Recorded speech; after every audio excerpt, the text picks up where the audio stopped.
much, Ellie, and welcome everyone to today's training, which is on the International GCSE in English Literature, which carries the course code of 4ET.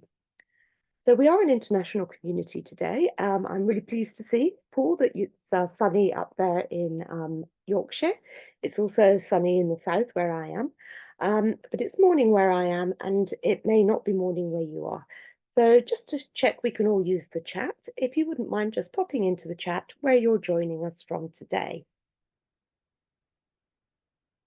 Lots of people a few hours ahead of us. So those people joining from Bangkok, you must be 8 hours ahead or so. Okay, thanks for popping the resources in there as well. Yeah, so you can see we're an international community. We've got the Middle East, we've got the Far East, we've got the UK. So you're all very welcome wherever you're joining us from today.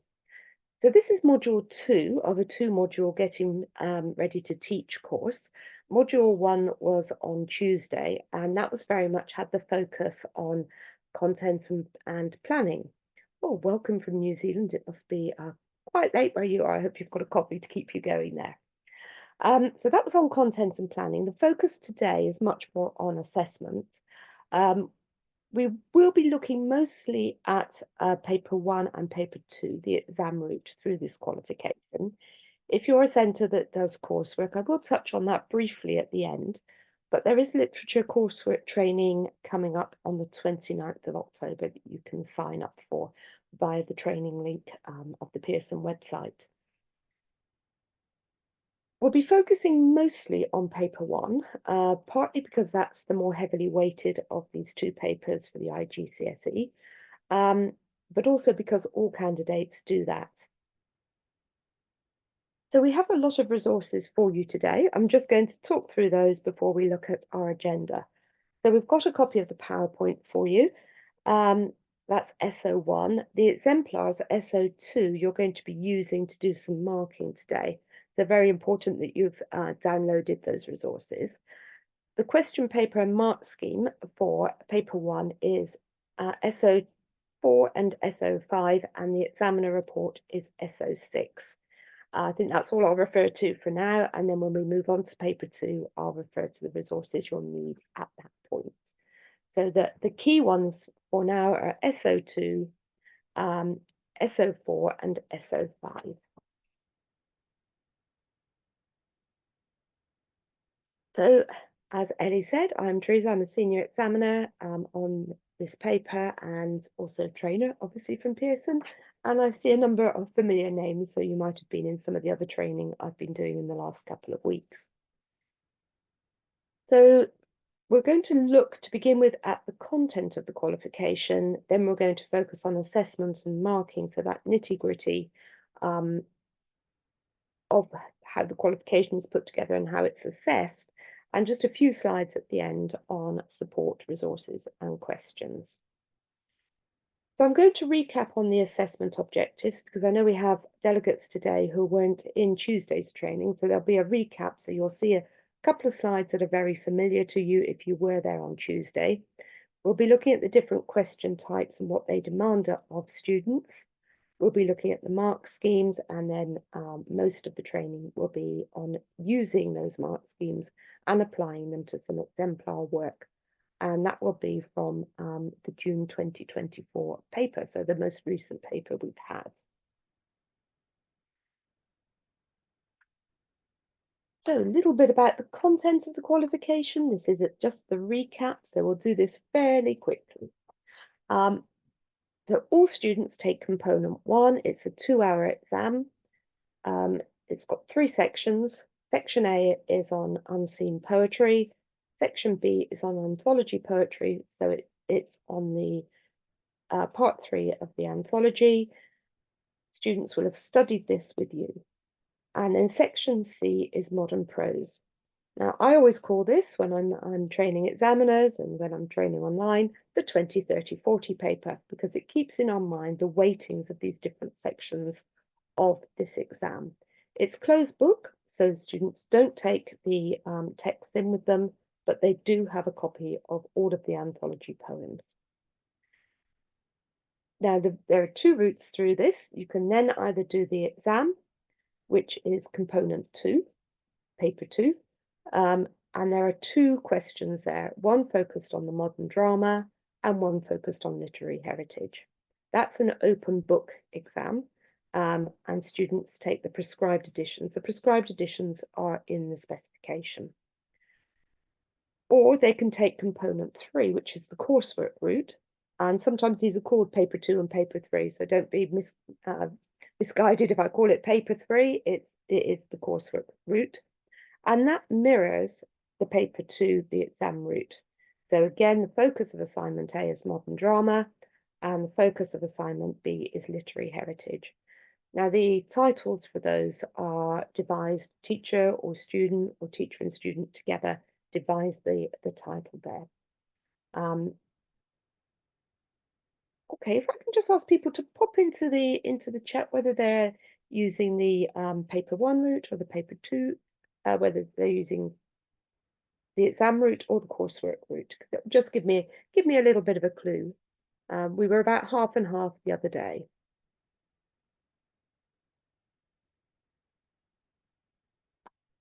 And it looks as if we're roughly the same today as well.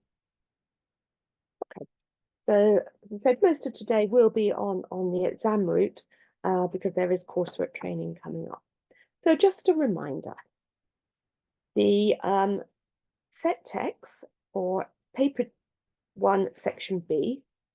Thanks again, Ellie, for popping the resources in there. So paper 1, section A, unseen poetry. So obviously we don't know what that will be because it's unseen. The set text for section B are all of these poems that students have studied in class with you in the anthology, and 2 of them will appear in the exam. So they're If, Prayer Before Birth, Blessing, Search for My Tongue, 2:30, Piano, Hide and Seek, Sonnet 116, La Belle Dame, Poem at 39, War Photographer, The Tiger, My Last Duchess, Half Caste, Do Not Go Gentle into That Good Night, and Remember. Students given a choice of 2 questions here. One will name 2 poems from the anthology, the other will name 1 poem and give students a free choice of the second poem that they choose. And all of those poems are given to students, copies of all of those poems are given to students in the exam. Then we have our section C, the modern prose text, where the choice is To Kill a Mockingbird, Of Mice and Men, The Whale Rider, The Joy Luck Club, and Things Fall Apart. Those have been on the specification since the start. And for first teaching this year and for first assessment in May 2026, there is the addition of Clara and the Sun and Western Lane. And there will be resources appearing on the Pearson website to support you if you're choosing to teach either of those 2 new texts. So moving on now to papers 2 and 3. Students work on 1 modern drama text from A View from the Bridge, and Inspector Calls, Curious Incident of the Dog in the Nighttime, Kinder Transport, and Death in the King's Horseman. We did a little poll about this on Tuesday, and the most frequent ones that came up there were an Inspector Calls and A View from the Bridge. We did have, I think, a couple of delegates who were doing Curious Incidents, and that's probably the route most centres take through this qualification. And then they write on 1 literary heritage text from Romeo and Juliet to Macbeth, The Merchant of Venice, Pride and Prejudice, Great Expectations, and The Scarlet Letter. The majority of people who were in Tuesday's training were taking a drama route through this paper 2 or paper 3, but there were a couple of people who had chosen one of the novels in the literary heritage text. Okay, so that was a very, very quick reminder of the content of the qualification. So the main section of today's training is, of course, on assessment and marking. So this is where you're going to be needing the exemplars and the question paper and mark scheme. For paper 3, as I said, there is coursework training coming up but there's also a full marking pack on the Pearson website that you can access. So we covered this as well on Tuesday, but just a quick reminder of the assessment objectives here and the weightings that they have on the paper. So AO1 is the close knowledge and understanding of the text, the student's ability to write in a critical style and to present an informed personal engagement. That's 30% of the final grade. AO2 is the analysis of language, form and structure used by the writer to create meanings and effects, and that's 40% of the final grade. AO3 is explore links and connections between texts, and that's 10%. And then the AO4 is the context assessment objective. So they're showing that understanding of the relationship between text and context. So just a reminder of where these are assessed.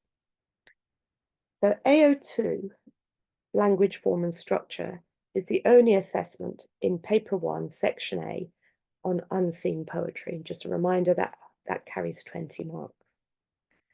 Section B of paper 1 is the anthology poetry, and this is the only place where AO3, the comparison, is assessed. So it's AO2, language, form and structure, and exploring those the links and connections between the texts is in section B, the 30-mark question of paper 1. Modern prose, the 40-mark question on paper 1, section C, we have AO1 and AO4. So candidates there have to show their understanding of the link between the text and the context. Then on paper 2 or 3, depending on your route, where we've got modern drama, we're looking there at knowledge and understanding and language, form and structure. And we talked a little bit about writing about drama as drama in Tuesday's training. And then for the literary heritage text, of course, we have AO1, knowledge and understanding, AO2, language, form and structure, and AO4, the link between text and context.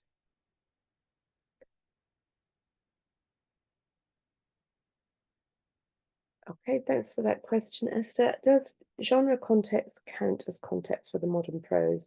Relevant, I guess, in the new H-code text. Yes, of course, you know, that whole thing about dystopian literature in that particular text is going to be relevant. And of course, how it's received as well is relevant in terms of context in the new modern prose.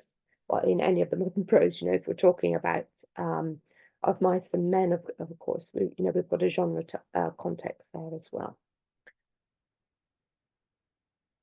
Okay, so moving on to paper 1, obviously the big paper, 60% weighting here. What are the demands of this paper? So just a quick reminder, it's just a useful slide to be able to see what's demanded. So unseen poetry, you should study a range of modern poetry in order for students to be able to access this question. Now, of course, there are lots of places you might want to share. Some of the places in the text chat where you find poems that can be studied here. Obviously, all of the poems in the anthology are unseen the first time you look at them, but they're not all modern poetry. So this is modern poetry in the unseen.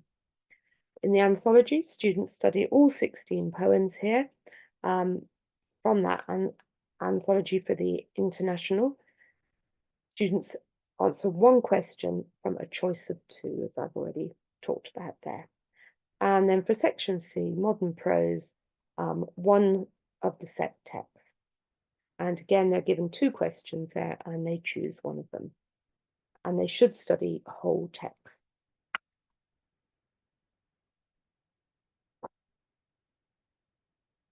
So in terms of the unseen poetry, and we're looking now, this is a page from the specification. This is page 18 of the specification.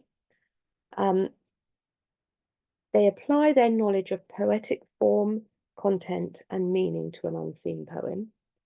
They need to demonstrate understanding of how writers create literary effects using things like imagery, descriptive skills, language choice, tone, mood, structure, and form. You know, it's much more than feature spotting. They need to show that they understand the whole poem that appears before them, and we'll see that in a minute from the June 2024 paper. So they can use, obviously, literary terminology and identify and use relevant examples. So that just focuses on AO2, that analysis of language, form, and structure used by the writer.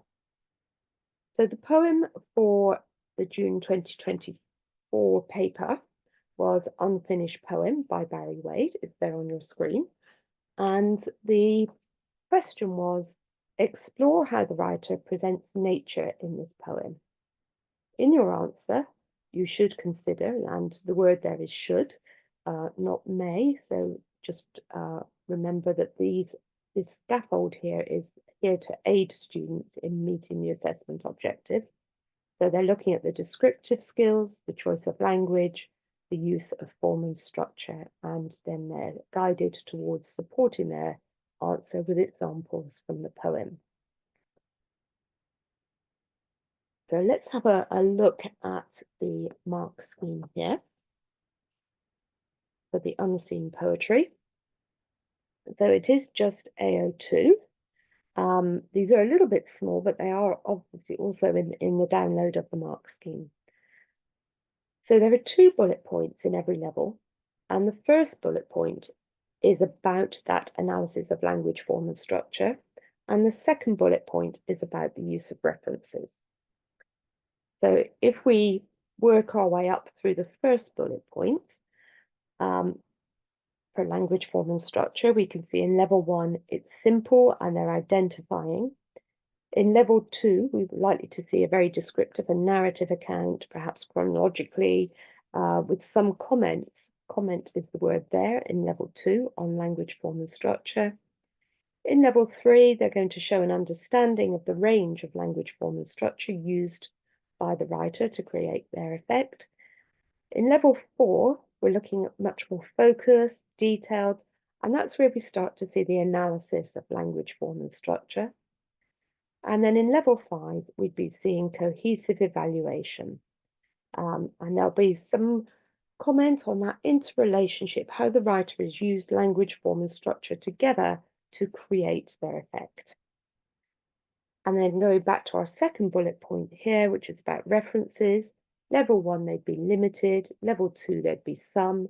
Level 3, they'd be clearly relevant examples. Level 4, they'd be fully relevant. And in level 5, they'd be discriminating. So that's how the mark schemes work. And we're going to look now at a few of the comments from the examiner report on this question in June. So these are not all of the comments. All of the comments are in the full examiner report, and the full examiner report is SO6 in your download for today. Always useful to read those, of course, to see how candidates performed. But these are just 3 of the comments. So examiners felt that this was a highly accessible poem. Less successful students were able to access meaning, and stronger students, of course, could analyze in detail. Yeah, Nicola, well, I'll get the link popped back in there to the chat so that you can access the resources. More successful candidates were able to look at how structure and language intertwined, as we just talked about in that level 5. The focus on the repetitive nature of the poem, the enjambment. There were also a large percentage of responses that achieved marks in the top level, showing students' real ability to engage with the poem. Weaker students tend to be limited to basic ideas about nature as beautiful and cyclical without real depth of detail and analysis.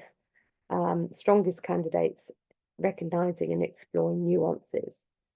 So what we're going to do now is going to give a little bit of time to look at that poem again if you're not familiar with it. If you are new, you might have already accessed the paper I know we have a lot of people coming back to these Getting Ready to Teach events that are already teaching the specification. So we've got two examples for you in the download. They're listed as script 1A and 1B. I'm going to give you a little bit of time to read both of those. I'm going to tell you that 1A is level 3 and 1B is a top mark response. So I'm going to give you some time to mark it up. I'll put the little task that we're setting you into the text chat. Level 3 is in a mark range of 9 to 12. So whereabouts might you pop that 1A? So I'm going to go on to mute for a little while. Ellie, I'm going to ask you if you can just pop the resources back into the chat, and I'll pop the task into the chat as well, and mute for about 5 minutes.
I hope you've had time to read those two scripts. We are going to look at commentaries for them.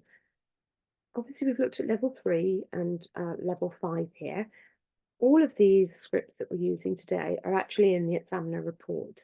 So if you want to see scripts at other levels, and obviously many of you might be using this paper as a mock paper, there are many benchmark scripts for you in that examiner report. So the examiner report is in your download today. As I said, it's SO6. So that's where you'll find lots of exemplars. So in terms of 1A, it's a sound response. There's understanding and meaning of the poem, isn't there? You know, that you think about the seed's journey, the structural comments, the use of repetition. Um, this is a candidate who understands the poem. Okay, you've given it an 11. It did get 10, so you're there or thereabouts. You're absolutely in the right area there. So it was level 3. We're obviously in the 9 to 12 mark range. It was solidly in at a 10.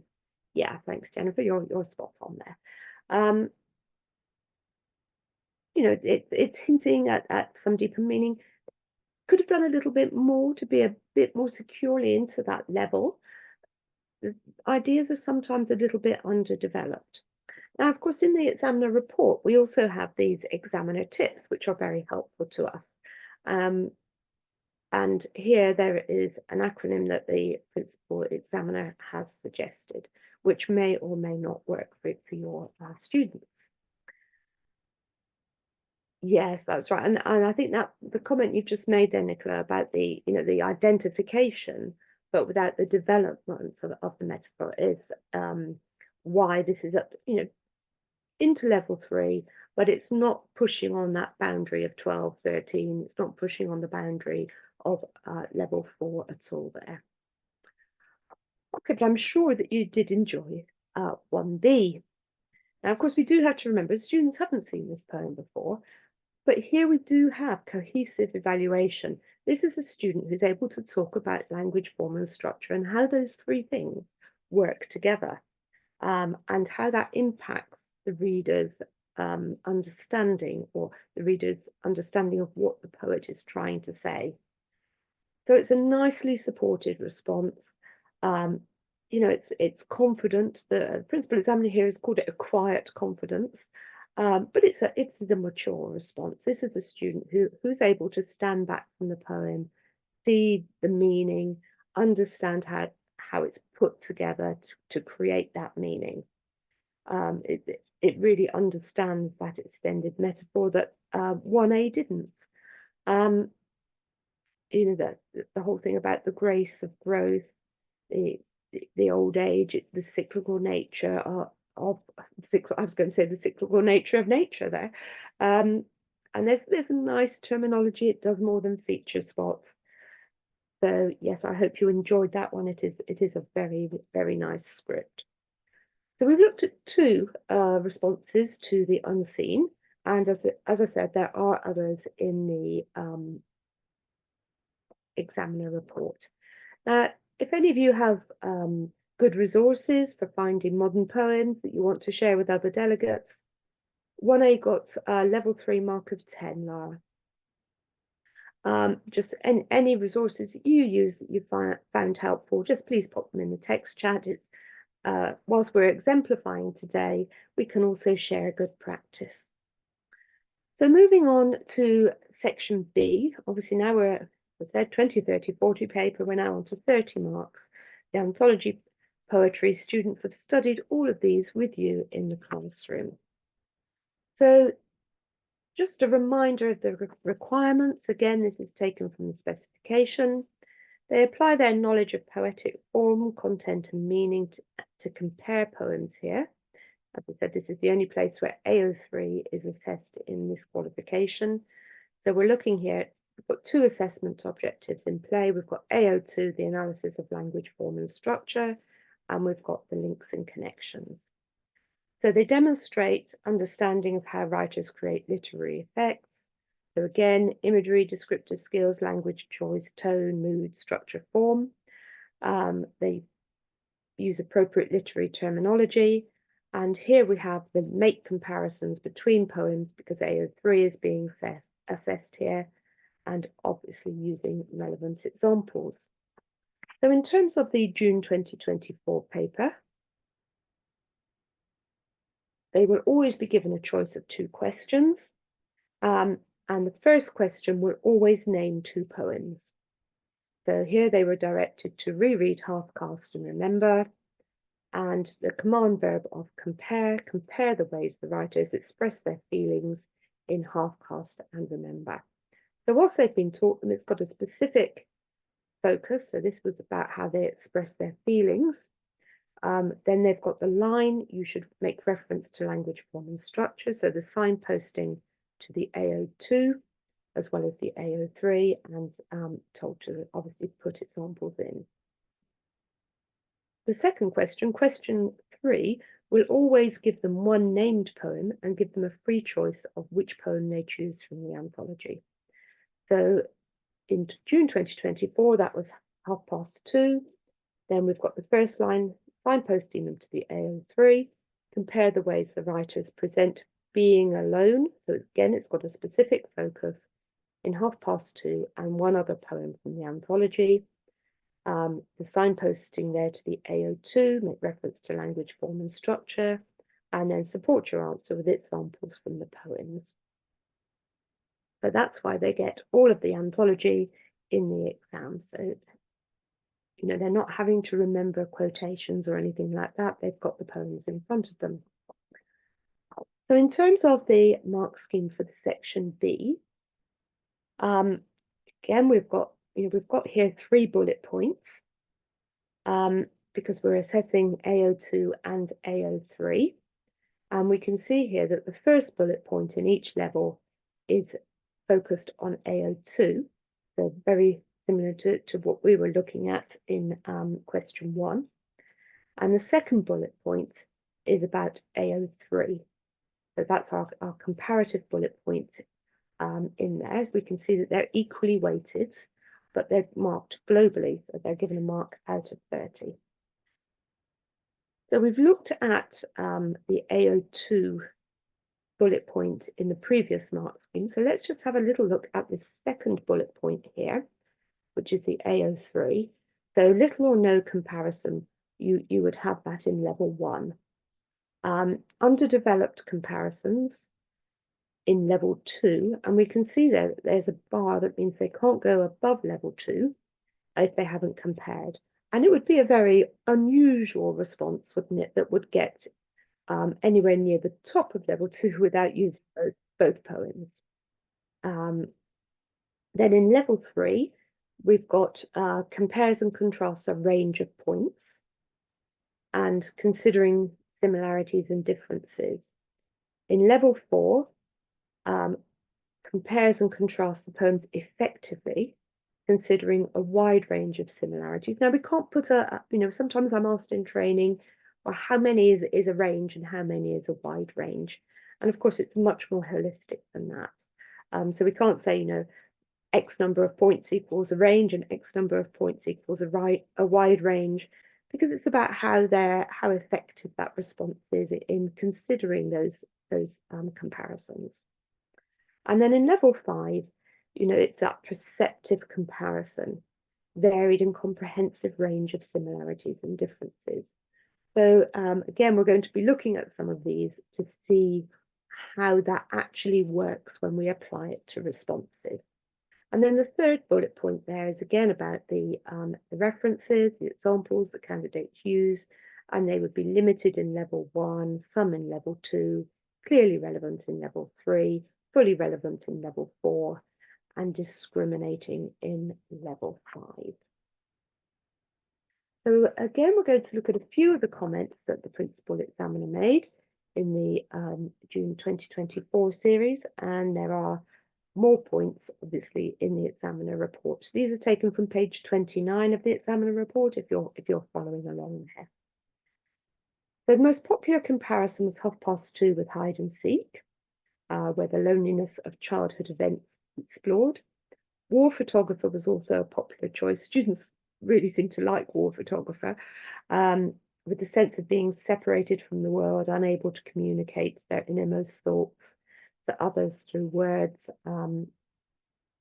was seen a lot by examiners. Candidates often created a comparison between the two poems without focusing directly on loneliness.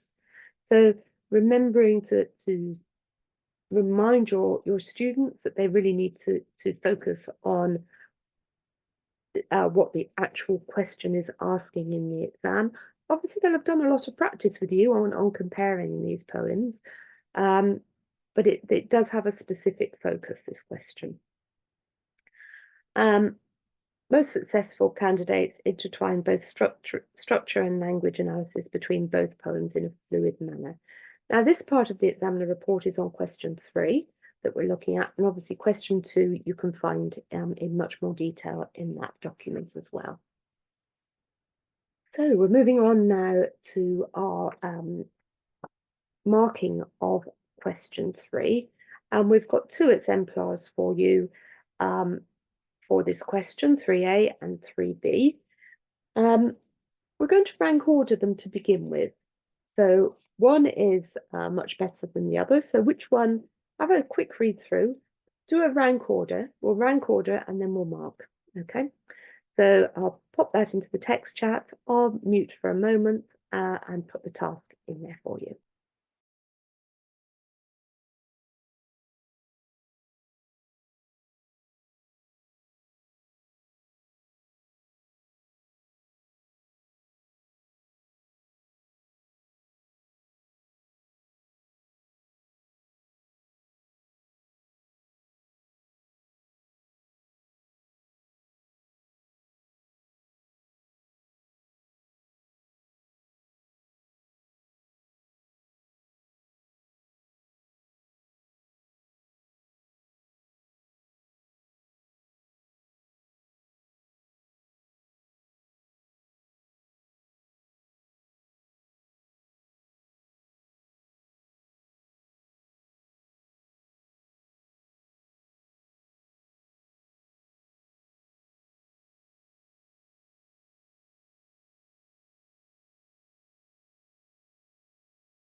Once you've had a quick look, just say whether you would put A as higher or B as higher, and then I'll give you the next little task as we're marking this.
Yeah, absolutely. B is much higher.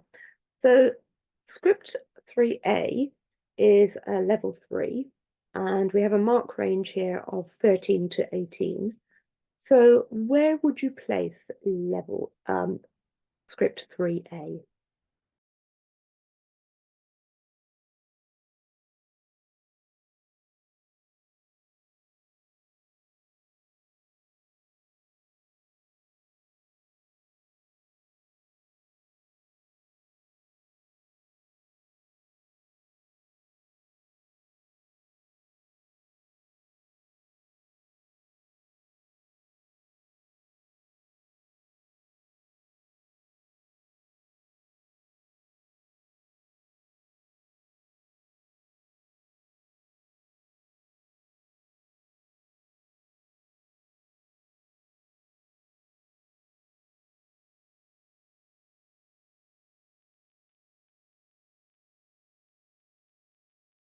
Okay, lots of marks coming in here for 3A.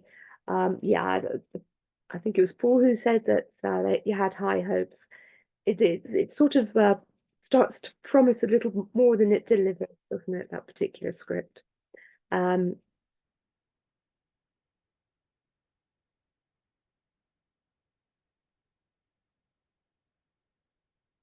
yeah, so I think your students are in very safe hands here because 3A, you're all there or thereabouts. It did get 14. So here we've got a little bit of a commentary for you. Um, compares half past two and poem at 39. There is understanding of a range of language form and structure, and you just kind of hope, and you're just hoping that the candidate is just going to take it a little bit further, and then they move to the next point, and it doesn't quite do enough, does it? It kind of it comments, and then it goes a bit further, and then it's sort of clear, but uh, then we move on. So there is a commentary there for you. Um, Comments on how the speaker misses her father and how in both poems loneliness offers some degree of happiness. Um, and again, we've got an examiner tip for you in terms of using those discourse markers. And I'm sure we all teach those, on the other hand, whereas, however, in contrast, in comparison, similarly, we know that kind of list that we can all use. But the student who kind of keeps these texts in intention is inclined to do much better, of course. So moving on to 3B, now this one is a lot better. This one is in level 5, so we're using here a mark range of 25 to 30. It's not at the top. So where would you be thinking about putting script 3B?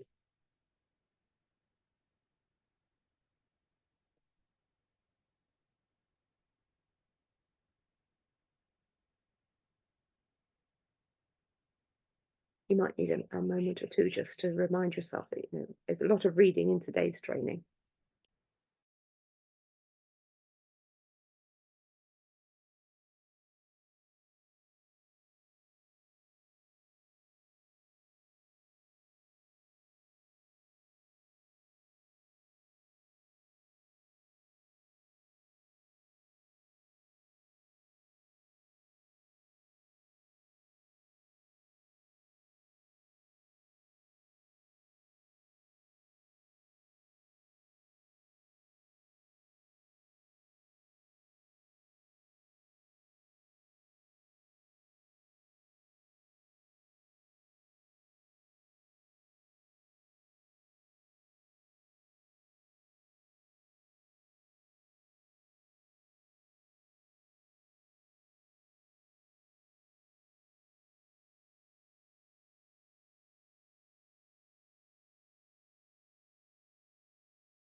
Okay, some of you just a mark mean there, but it was given in the summer 27.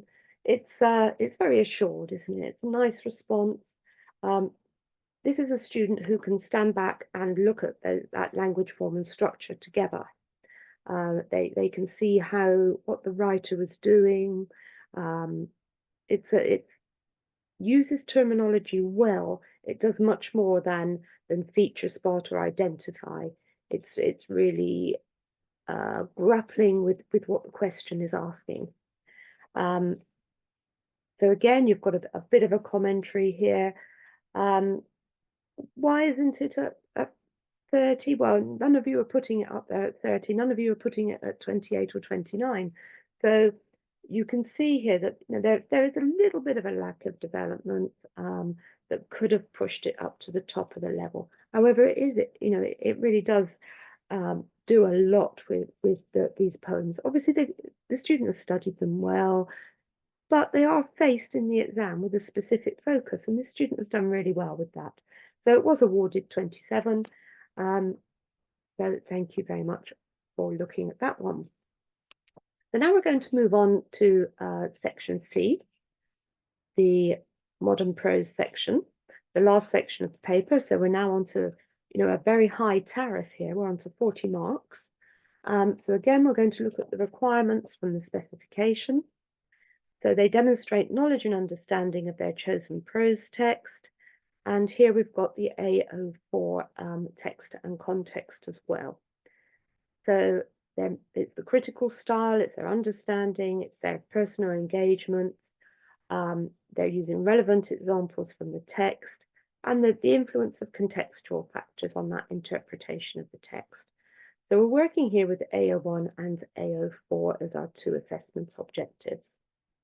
And the most popular route through the most popular questions tend to be the of mice and men questions.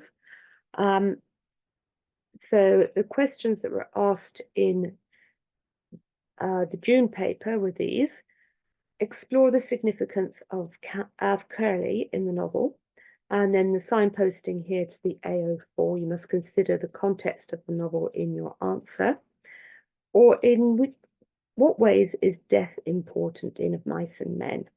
And again, the signposting to the AO4. So students are given a choice. There are two questions on each of the set texts.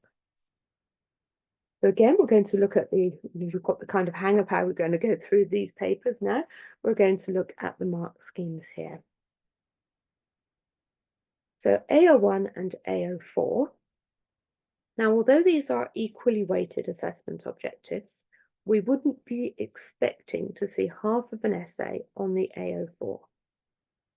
So just to kind of put that out there at the beginning, sometimes I'm asked questions about that in training.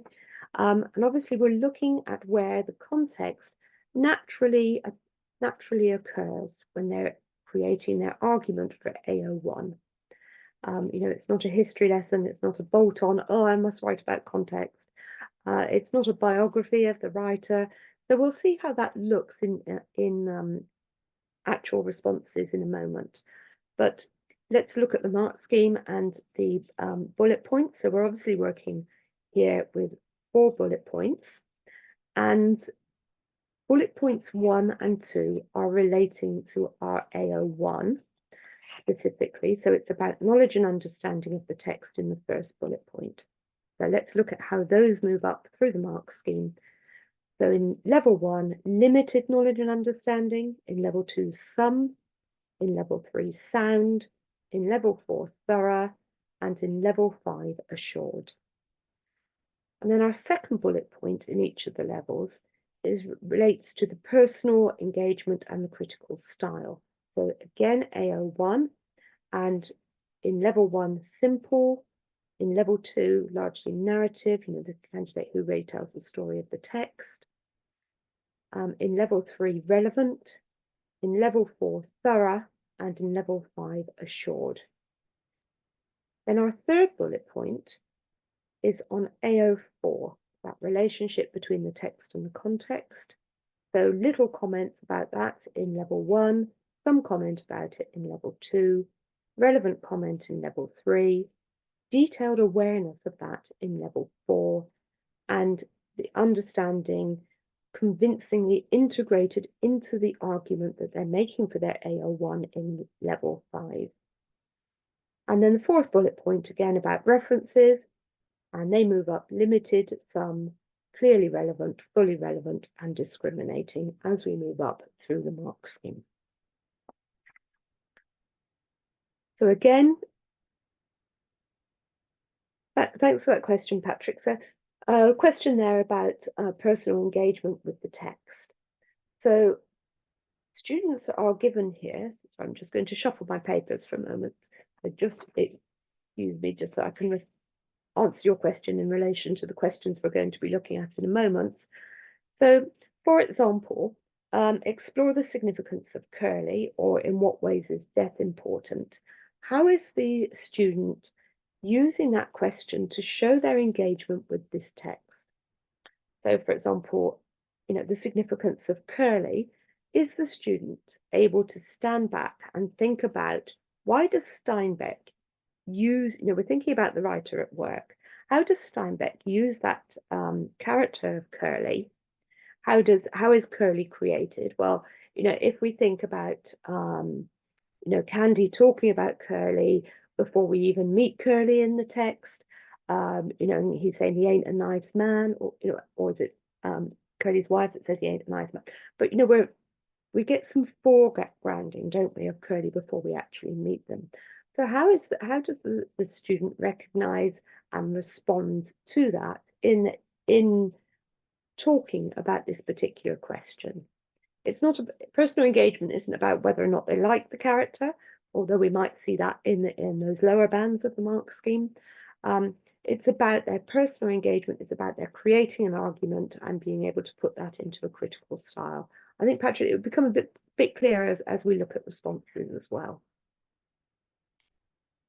Okay, so using the same format as we've used for sections A and B, few comments from the principal examiner, candidates that did well, short embedded quotations, and of course, when we're talking about references, it can be incidents from the novel. We're not expecting candidates to memorize an awful lot here. So they might be using the incident, for example, where Candy's dog is shot, as foreshadowing the shooting of Lenny. That would be a reference as well as a quotation. Good knowledge of the context and how it impacted the text, weaving that context in rather than bolting it on, and making sure they answer the question. Less knowledge of the text is obviously something that candidates in the lower bands will show. Long quotations, being descriptive or narrative, and bolting on too much context would be candidates who do less well here. So those are generally about the modern prose section. Now specifically about question 7, the of mice and men question on death. There was a balance between questions 6 and 7 in the summer, but we've got to use one of them here, so we're using question 7. Most students tended to hop from character to character, various plot moments explaining why death is important. More able ones perceptively explored the relationship to context as well, putting in their AO4 there. Candidates seem to access this question very easily. Of course, the whole thing about Lenny and killing things is something that all students seem to enjoy here. But analysing that theme of death, very strong candidates wrote about spiritual and metaphorical death. Obviously the death of the dream and so on. That symbolic death, marriage, hope, nuclear family, humanity. Having the bitter lands, all of those things would be seen in the higher level responses. So again, we're just going to do a bit of rank ordering to begin with. We've got 2 responses for you here, 7A and 7B. One is level 3 and one is level 4. So which one is level 3 and which one is level 4? I'll mute for a moment. We're going to use the same methodology as we used for section B.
Hey, so I've got a few people saying 7A is better than 7B. Are you all thinking that? 'Cause I might need to try and talk you round a little bit.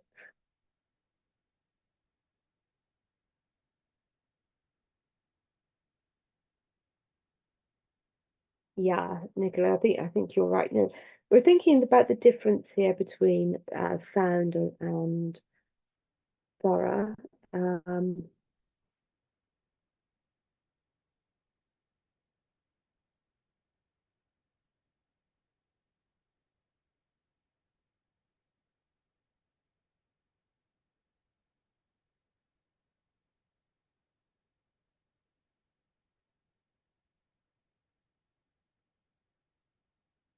okay, well, 7A actually is level 3 and 7B is level 4. So let's have a little think about these ones. Um, it is personal, isn't it? 7A. Does it start? I think there is a comment. Sorry, the chat moves quite quickly on these screens, but there is a comment there about it taking a slightly narrative approach, and I think maybe it flatters to deceive a little bit at the beginning. This response, because it perhaps becomes more descriptive and narrative as we go through, particularly when it starts talking about the death of Curly's wife, and then it picks up again. You know, we could kind of almost draw a little diagram as to its level of engagement as we go through. So, you know, when we're thinking about the death of dreams, there's several good examples, but they're not very detailed. They're kind of, you know, now I'm going to quickly move on to the next idea. Um, but you're right, there is some context, and 7B does bolt it on, which is why it's not moving into the level 5. But 7A, I'll just pop the commentary up here for 7A. 7A was in level 3, it got a mark of 22. So it is towards the top of level 3, because level 3 is the 17 to 24 range. Um, this is the commentary, so I'll just give you a moment to have a little look at that. And then I'll go on to talk a little bit more about 7B, which you were putting a little bit lower there. And again, we've got an examiner tip for you there. So give you a moment to read through that comment on 7A. And of course, these will be put in more context when you look at all the other responses that are in the examiner report.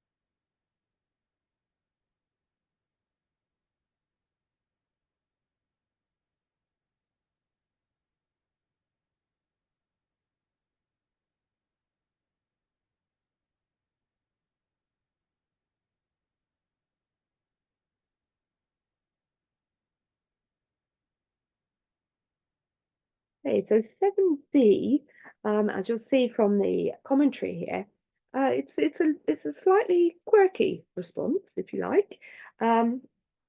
It's interesting. It's nice to be able to see one that isn't as straightforward, perhaps, as some of the others that are in the examiner report. So we're looking here in the level 4 range. Level 4 is 25 to 32. So, you know, if we think about that difference between sound and thorough, this is a student who knows this text well. We do have, as you've identified, a little bit of bolting on of the context, but it does use context to support most of its points. So, you know, that little point there about, however, the point about Curly's wife's parents making her marry Curly is not correct. But obviously, we're not taking marks away for that.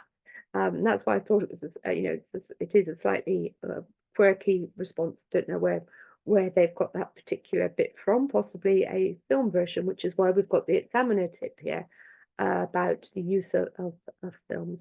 And we do see in live marking, in the film of Mice and Men, where we are examining them on the book.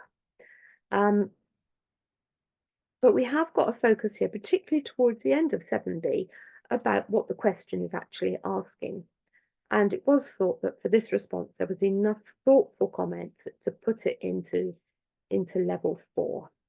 So it might be just good to go to the examiner report after the training today. There is a level 5 in there for you to look at. We didn't put it in the training pack. And you'll be able to perhaps see more clearly why it would go 7A, 7B, level 3, level 4. Okay, so some thoughtful marking there, really, in terms of standing back sometimes from these scripts when we see something unusual in them, and making sure we don't negatively mark.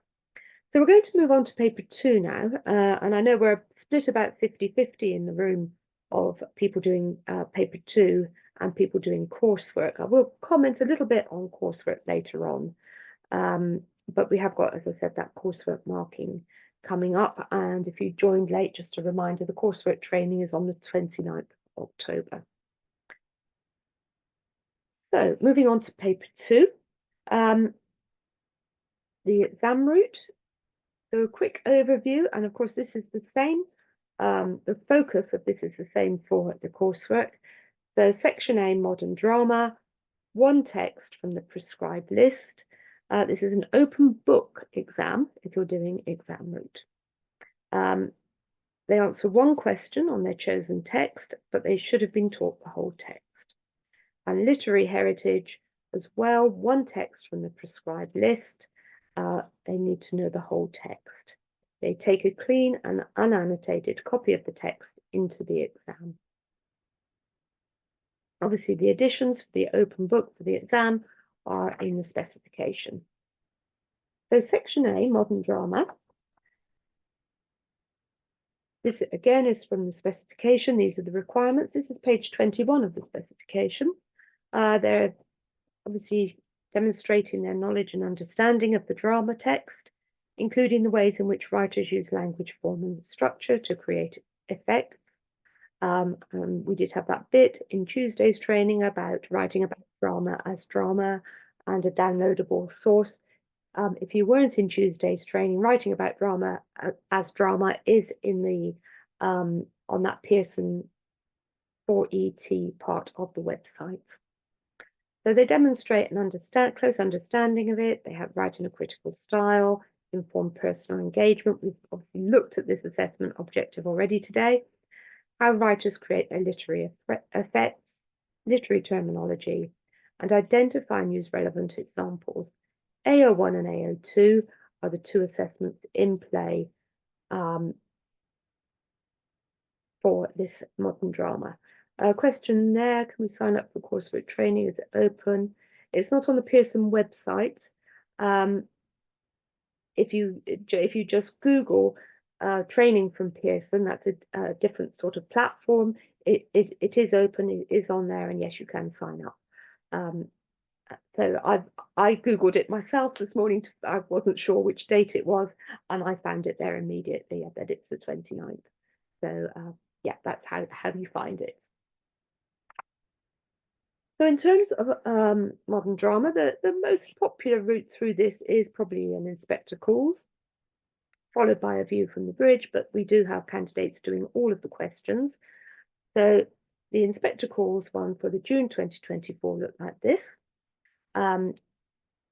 Students are given a choice of 2 questions. So question 3 was, the Burlings place more importance on their family name than on relationships with each other. Discuss the significance of family in an inspector calls, and the signposting to, that's obviously AO1, and the signposting to the AO2 You must consider language, form, and structure in your answer. Or they could choose, how far do you agree with the view that Gerald shows that he is selfish in the play? And again, the signposting to the AO2 there. So in terms of the mark scheme, here we have 4 bullet points. The first bullet point is about knowledge and understanding.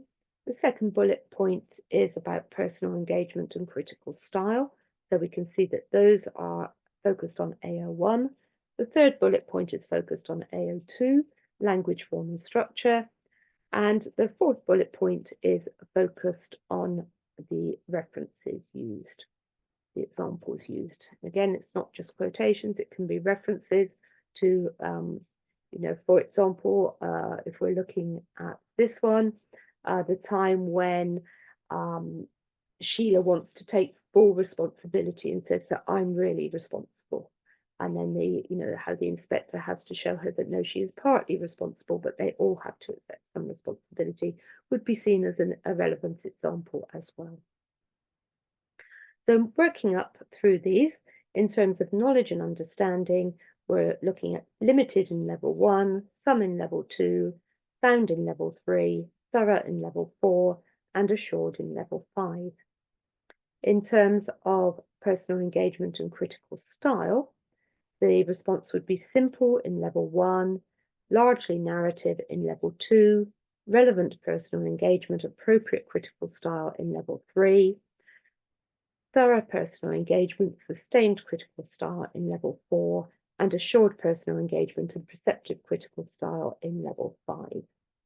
And then looking at our AO2, language, form, and structure, in level 1, it would be minimal identification. In level 2, some comments. In level 3, sound understanding. In level 4, sustained analysis. And in level 5, cohesive evaluation of that.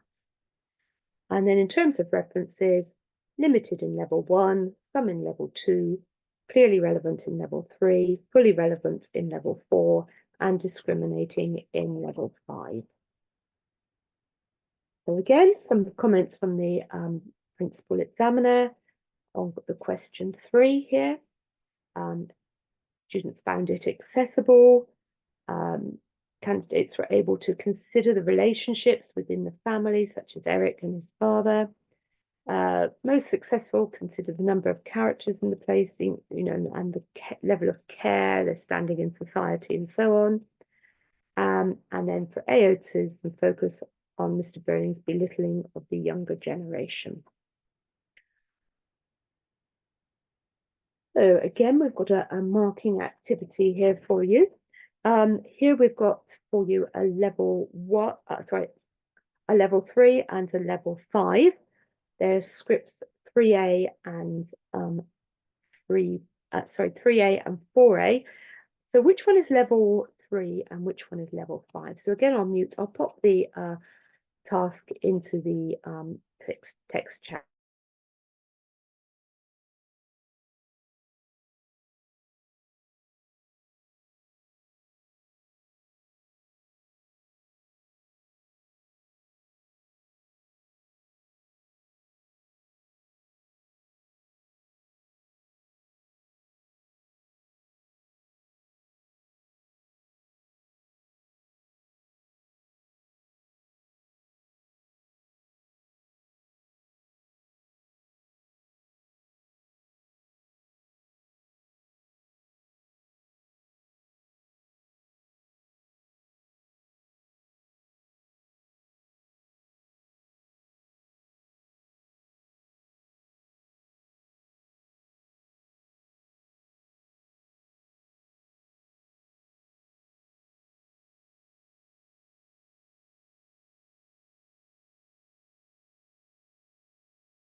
Yes, you're absolutely right there. So 3A is a level 3 response. So in level 3, we're looking at a mark range of 13 to 18. Whereabouts in level 3 would you put 3A? What kind of mark point might you put it on? In the range of 13 to 18. Let's see what kind of marks people are putting that on, and I'll give you a little bit of feedback before we move on to the 4A, which is, of course, a very lovely response. So where would you put 3A?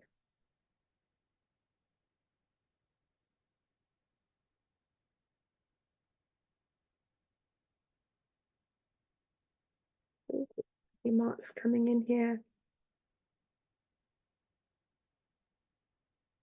It was actually a little bit, it was a bit higher than that. See what other people were thinking. Where would you put it? Yeah, it was 16. Yep. Well, a few people coming in with the 16 now. 15. Yeah. So again, your students are in very safe hands. This did get a 16 in level 3. So this is the commentary on it. It's sound with relevant aspects of the play selected. So how Mr. Burling seeks to use his daughter's engagement to secure the family title, which of course is quite right. He's much more concerned about himself than he is about Sheila at that particular party, isn't he? Sound understanding of AO2 used to support the points. Further coverage of the play would be needed. It's a little bit narrow in its range, of course. So that one did receive a mark of 16, and there are no prizes for realizing that script 4A is a really lovely response at the top of level 5.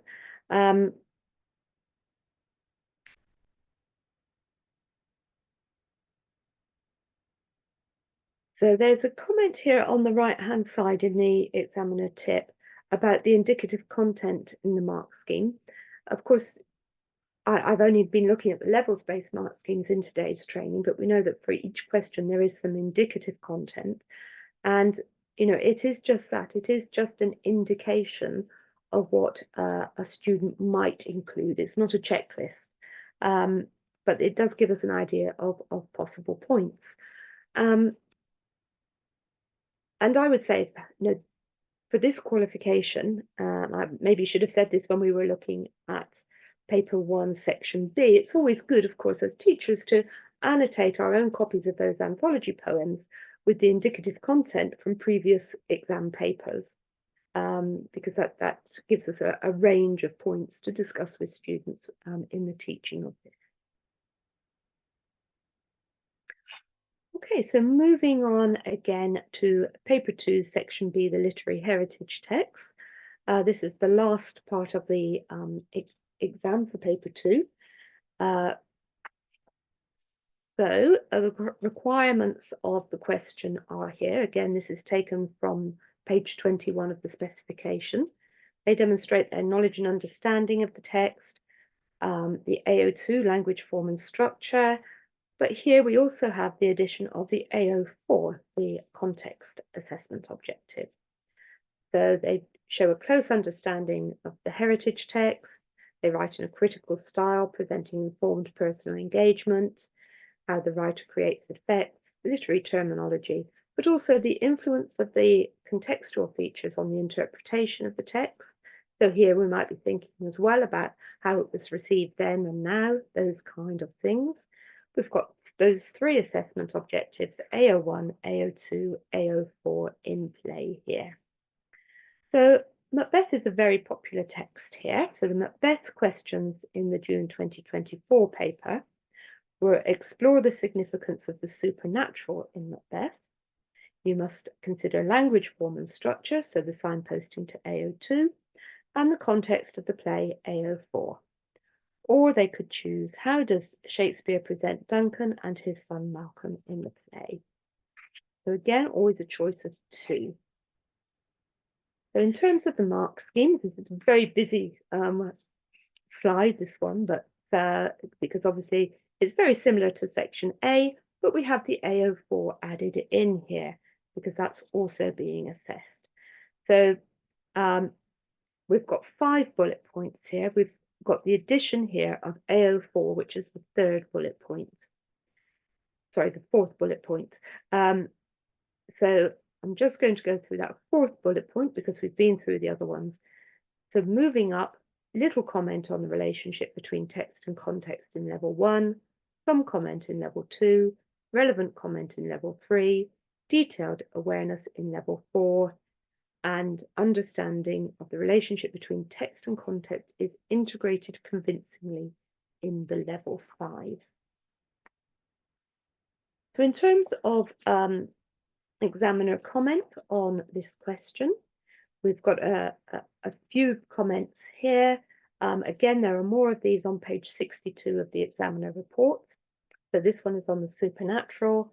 It was very accessible. Students, of course, love that, all of that, much as the Jacobean audience did. Indeed, about the significance of the witches, reactions of Macbeth and Banquo upon meeting them upon the heath, of course, in that first encounter that Macbeth has with them, and the only encounter, of course, that Banquo has with them. Lady Macbeth calling on the witches for support, and we know, things like the ghost of Banquo, the dagger, all those elements of the supernatural that Shakespeare has put into this text. And of course, in terms of context, that last bullet point on here, the James I and his interest in the supernatural appeared quite frequently in responses. So we've got no prizes for the rank order on these two scripts, which we're going to give you. We've got 13A, which is a level 5 response, and we've got 14A, which, as a bit of a change, we haven't looked further down the mark scheme yet in today's training. So 14A is a level 2 response for you. So I'm just going to ask you to begin with to look at script 13A, level 5. Where would you put that in level 5? So I'll just pop that into the text chat and put myself on mute.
So we've got a few marks coming in here. Think about how well it sustains its focus on the question, about how well it's met the assessment objectives. Think about, does it evaluate language form and structure? I may need to encourage you to be a bit more generous. So have a think about those things.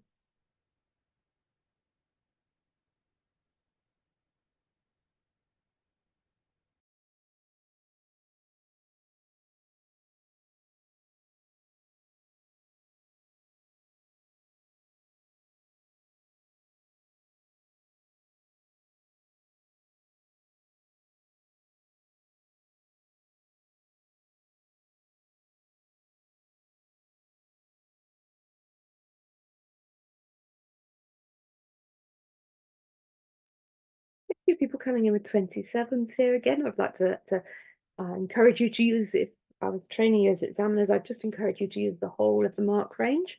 It did actually get a 30. It was a top marker. You know, it is very sustained. It's a really full response. You know, given their students don't have a lot of time to do this, the exam is an hour and a half. They have two very chunky questions to answer in that time. This was a candidate who's done really, really well. So I'll give you a moment just to read through that commentary on the left-hand side, but there are also some very relevant points about what context is on the right-hand side. And obviously, when it says the author's life, I just want to give a little health warning there, is that we don't want a biography of Shakespeare, but what are the influences? It's much more around that.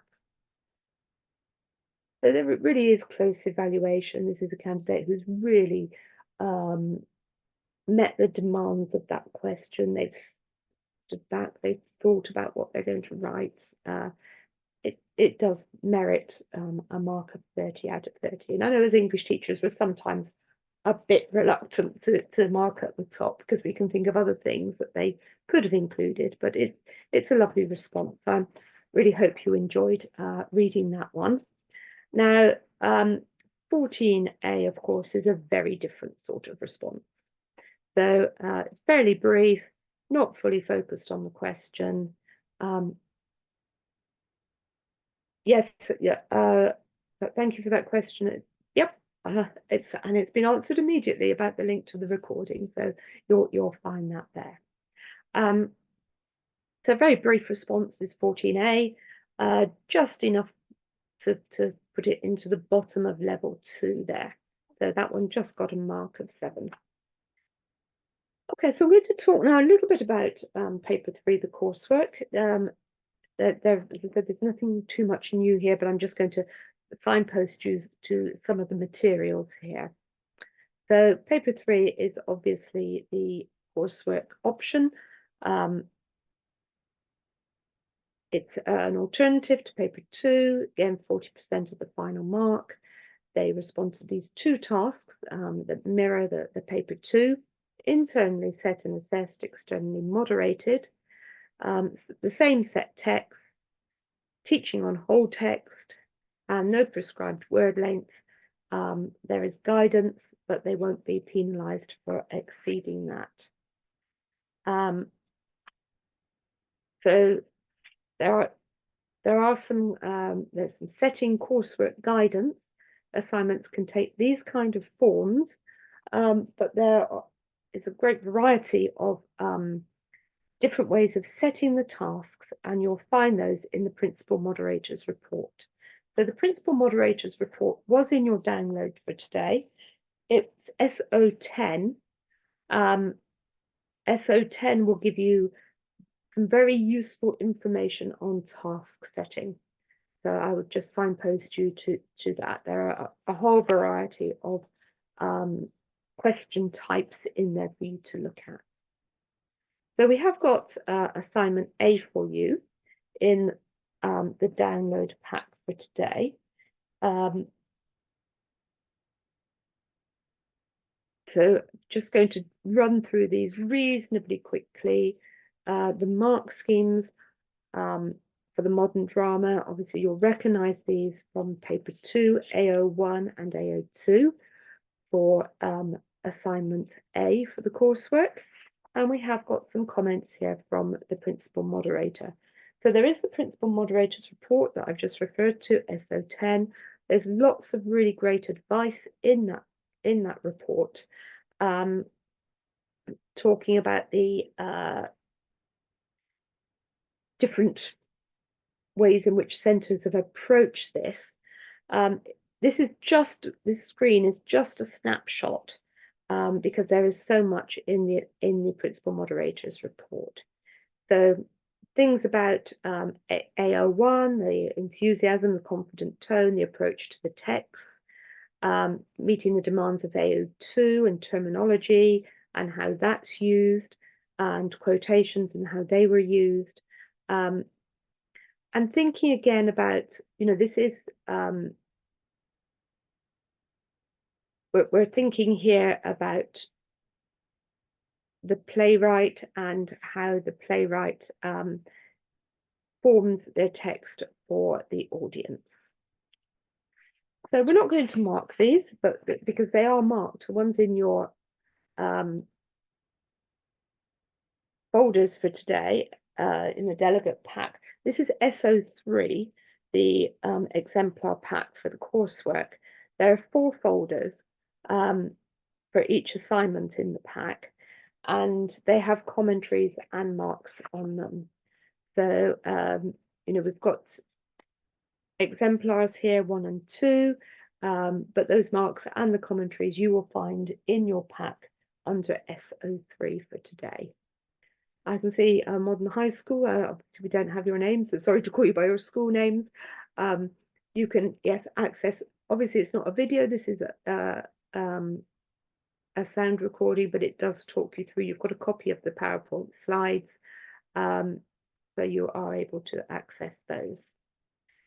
So you've got those exemplars in the pack on an inspector calls and kinder transport that you can have a look at if you're following the coursework route. So those are there for you for assignment A. And then we also have some for the literary heritage texts for you as well. So again, the mark scheme, which we'll recognise from looking at paper 2. And obviously we're using those 3 assessment objectives, AO1, AO2 and AO4, for the assessment of assignment B for coursework paper 3, or the coursework route. We've been through these for the literary heritage text for paper 2. So again, in the examiner report, we have a number of comments on from the moderator, principal moderator, and these are on the screen for you now. Thoughtful responses, links to context to cover the AO4, some responses which included substantial biographical detail on Shakespeare. When Shakespeare was born, the precise date and where are not relevant. That the influences on Shakespeare in terms of context, of course, are more relevant. So we wouldn't expect to see a piece of coursework that gave the biography of Shakespeare at the start. We're looking for that integrated AO4 as students work their way through their arguments in response to the question that they've chosen or the question that they and their teachers have chosen together. So, that candidates who are able to consider the relationship of text and context relevant to their actual question are ones that do the best here. Less successful candidates often using overlong quotations and not really focusing. They might be very descriptive responses, and they're not really focusing on the use of the AO2, the language, form and structure. That was how we would recognise a less successful response here. So it's students, framing those questions for assignment A and assignment B that enable the students to meet the 3 assessment objectives for assignment B, the 2 assessment objectives, obviously, for assignment A for the coursework. So again, if although we're calling this a marking activity, they are marked for you in SO3, those coursework exemplars. You've got exemplar 3 and exemplar 4 on Macbeth and on one of the literary heritage novels there on Pride and Prejudice. So we're not going to discuss these ones today. They're just there for you with the commentaries. But you've got a level 4 on Macbeth in that pack, and you've got a level 5 top marker on Pride and Prejudice. I have highlighted, but if you've lost connection, I know we've had a couple of comments in the meeting chat that some schools are having a little bit of problem with connection. So just a reminder that we've got the coursework exemplar pack for you, SO3. There are a number of marked exemplars with commentaries for you there, but we also have coming up the literature coursework marking training on the 29th of October that you can sign up for. Okay, so I hope that that's covered most of the things. It has been a really whistle-stop tour through the nitty-gritty of assessment, but hopefully we've managed to provide you with lots of exemplars, lots of benchmarks.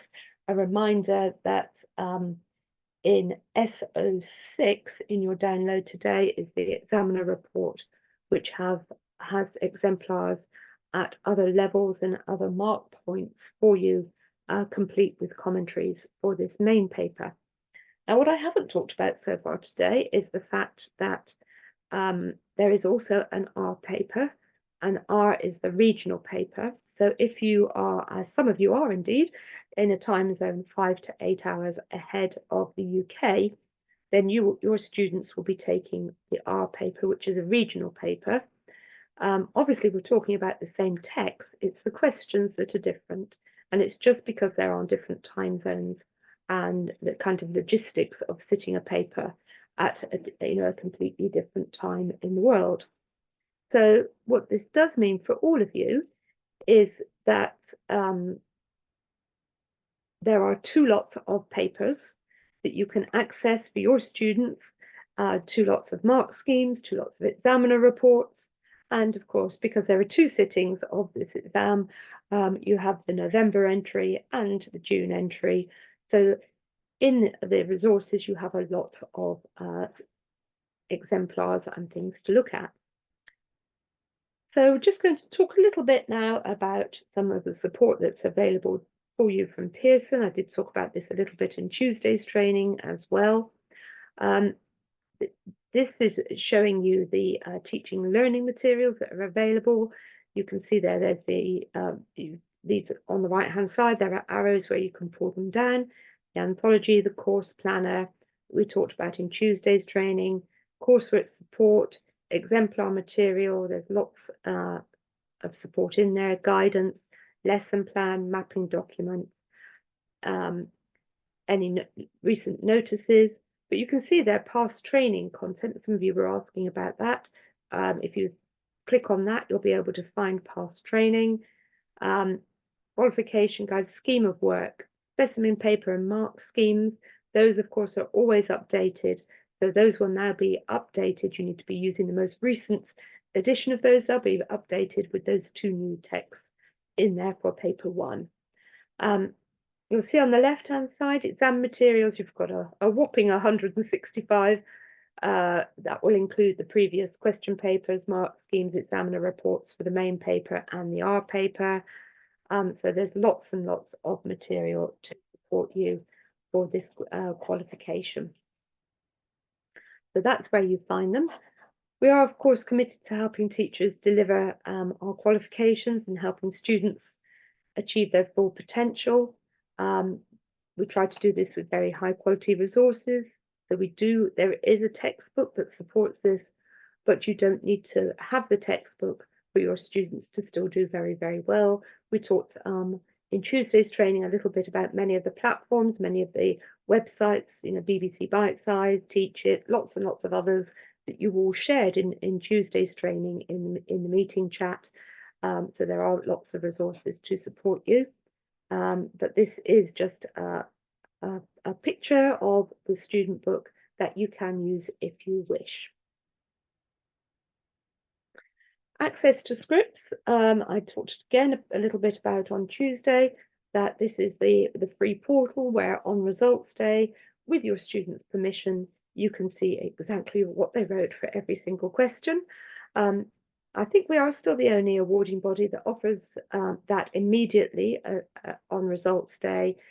We offer a transparent approach. You can see where your students have done well, where your students have done less well. If they ask you why they got X, whatever grade they got, if they ask you why they got that, you can have a look at their script and you can give them feedback on each element of paper 1, for example. I won't talk too much about paper 2 and paper 3 because we're a bit of a split audience here. Some of you are doing the paper, but you can see paper 1 and paper 2 if that's the route you're taking, and you can see every question that your student has written on results day. So that's a great tool for you going forward.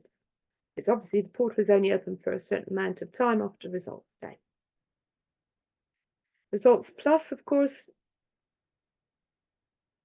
Laura, thank you for that. So the you can download, I think it's on Edexcel online, the raw marks for every student. So you mean the grades for the scripts? So you do have a copy of the PowerPoint, which is SO1 in your download for today, and all of the marks are on the commentaries there. Sorry, I thought you were meaning on results day. The Results Plus, of course, is that online free analysis tool for you as teachers. It gives you a breakdown of your students' performance. You can look at class against class. You can look about girls against boys if you're a mixed school. You can look at the benchmarks for your school against other countries in your geographical area if you're an international school. You can look at how you're, it can help you in terms of your teaching. So you can look and see, are they perhaps doing better in the anthology or in the modern prose, or the other way around, and do you need to kind of spend more time teaching one or the other? So it's a really great analysis tool for you. There are some videos that will support you in how to use Results Plus. There are lots of things there for you. Exam Wizard is that free tool, so you can obviously pick up a previous an unseen from one year, an anthology question from one year, a modern prose from another year, and put it all together to make your own exam papers and so on. So again, it's just another free tool that you can use to make exam papers and all kinds of other things that you can do on Exam Wizard. Claire Haviland, I talked about again on Tuesday. She is the fount of all knowledge on all things English for Pearson. So if you're doing one of our English language specifications for International GCSE, Spec A or Spec B, or if you're doing the home GCSE English language, she is the fount of all knowledge for those. For this 4ET1, the English literature specification, for either of our international A levels, language or literature, or indeed for our home A levels, she has those all at her fingertips, and any questions you have after today, please feel free to get in touch with her. You've got her email, her phone number. Do sign up for her regular subject updates, because that's where you'll find out about any changes, such as the new text coming on that came on for this first teaching this September, or you can book an appointment with Claire if you've got very specific questions for her. She replies very, very quickly. So she's your go-to, as it were. So any other questions? I'd like to thank you all for your excellent marking today.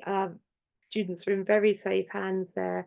And yep, I can see some things here saying have a lovely day. I hope you're all having a lovely day, evening, afternoon, wherever you are in the world. So thank you very much for coming to today's training.